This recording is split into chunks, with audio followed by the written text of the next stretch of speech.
Un rapport du Conseil régional d'ingénierie et d'agronomie de l'État du Rio Grande do Sul a responsabilisé la boîte de nuit Kiss de l'incendie ayant causé la mort d'au moins 238 personnes la nuit du 27 janvier 2013. Selon ce rapport, l'établissement n'était pas à même d'accueillir autant de personnes.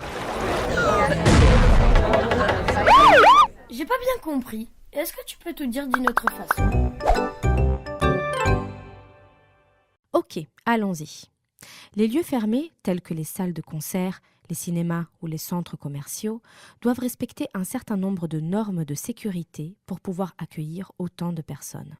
Les sorties de secours signalées et les extincteurs d'incendie en état de marche, par exemple, constituent deux de ces normes. La boîte de nuit Kiss ne respectait ni l'une ni l'autre de ces normes. L'incendie a commencé lorsque les étincelles d'une balise lumineuse utilisée par l'un des musiciens ont atteint l'éponge de l'isolation acoustique du toit.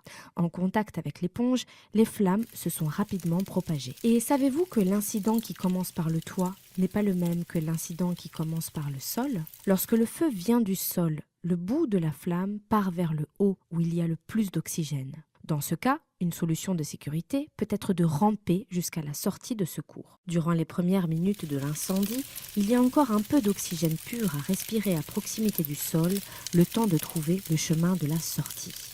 Lorsqu'un incendie commence par le toit, comme ce fut le cas dans la boîte de nuit Kiss, la fumée se répand et forme un grand matelas d'air chaud qui rencontre les murs latéraux. À partir de là, elle descend et envahit totalement l'espace. Ce qui signifie qu'il ne suffit plus de ramper par terre pour pouvoir se sauver. La boîte de nuit Kiss, située dans l'état du Rio Grande do Sul, dans la région sud du Brésil, les 238 personnes sont mortes intoxiquées. En effet, il manquait de la place et il y avait trop de fumée. Cette tragédie aurait pu être évitée avec les sorties d'urgence signalées, des extincteurs de fumée en état d'usage, la protection thermique de l'isolation acoustique, des fenêtres ainsi que des lucarnes sur le toit et la climatisation rapidement éteinte.